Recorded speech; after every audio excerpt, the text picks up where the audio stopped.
Hello children, and welcome to another literacy session together.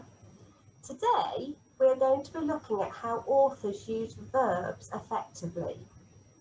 First of all, let's remind ourselves what verbs are by reading the poem we enjoy sharing together at school that helps us learn about word classes.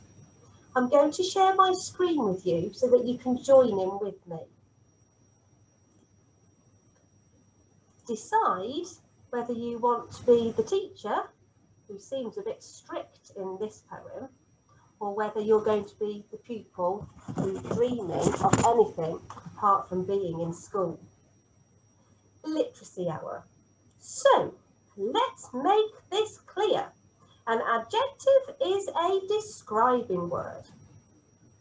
The long, winding, deep, dark, gloomy, secret tunnel leads under the cold, bare, windy, wet, empty playground to the wild, wonderful, sunny, exciting outside world. And a noun, of course, is an object, a subject, a thing. If only I had a glider, or a private jet, or a space rocket, or a hot air balloon, or a time machine, I could fly away to the seaside, or the zoo, or a forest, or Egypt, or Disneyland, or anywhere but here. A verb, as we all know, I hope, is a doing word.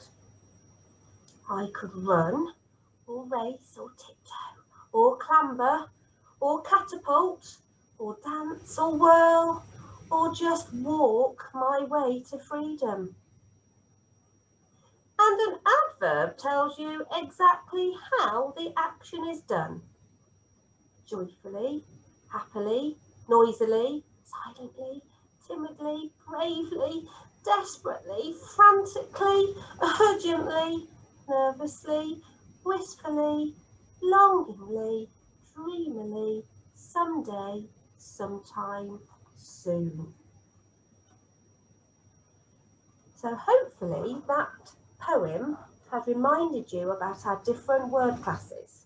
And today we're going to be thinking about powerful verbs.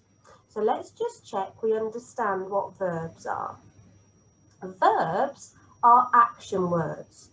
They're words that you can do. You can also change verbs. You can change their tense into the past tense, the present tense, or the future.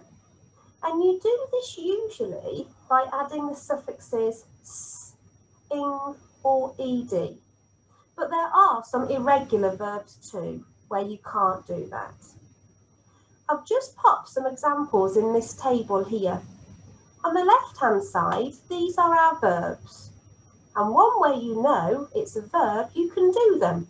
So you can jump, you can cry, you can shout, you can sit, and you can buy things. The other way you know whether a verb is a verb, you can change its tense. Jumps, jumped, jumping. Cries, cried, crying. Shout, shouted, shouting. Sits, sat is an irregular verb. We don't say sitted, we change the verb to sat. And sitting, buys. Bought, here's another irregular verb. We don't say buyed, we say bought. And buying. So powerful verbs. These are words the author has chosen really carefully to give the reader more information or to make the reader feel or know something. This makes their writing more effective. Look at my two examples here. So walk is not a powerful verb, but dashed is. Dash tells me that someone is travelling in a great hurry. An alternative could be raced, as it would still tell the reader that someone is travelling in a great hurry. Let's look at one more example together. Said is not a powerful verb, but cried is. Cried tells me that someone is saying something and they are upset or surprised.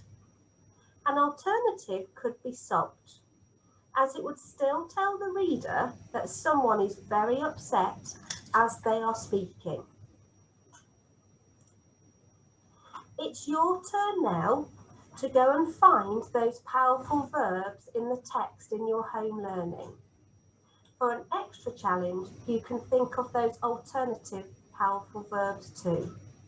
Work hard, everybody. Bye-bye.